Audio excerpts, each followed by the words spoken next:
John Welch goes in race 2, his Ford Xtrac having undergone emergency repairs since that crash last week. Will it perform?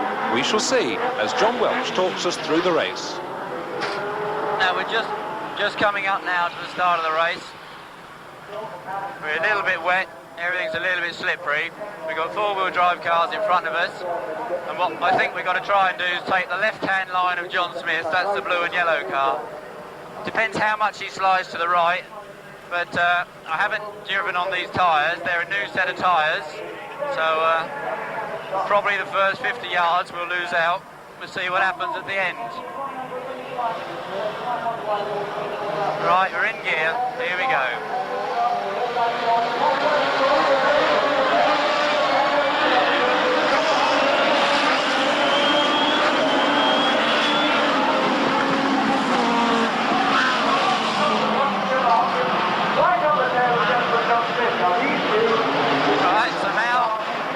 Second, which isn't too bad.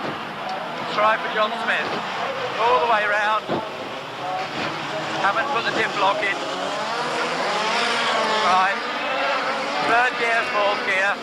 Right. It's very careful through here. The tyres will start to come up to temperature. John's gone a bit wide. Hopefully we'll get the run across here.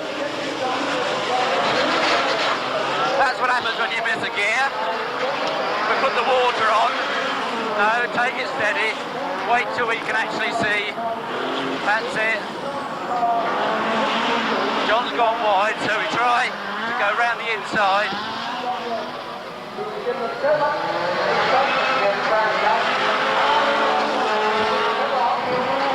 We've got something clonking about underneath.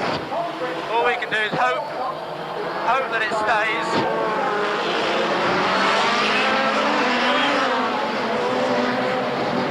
I think we're definitely running a flat tyre, but can't do an awful lot about it. We've had a total failure of the brakes.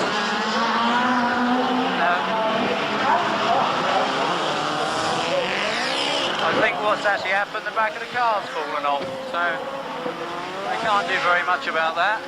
£60,000 worth of car, and they still let you down. And John Welch not the only one with a problem. Thor Holm in the RS200 crashed at Hoppy's Drop, blocking the course, so the marshals had no alternative but to bring out the red flags and stop the race.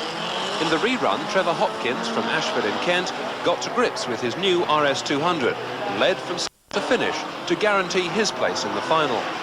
John Welch, meanwhile, is left holding the baby, or to be more precise, a broken rear brake caliper.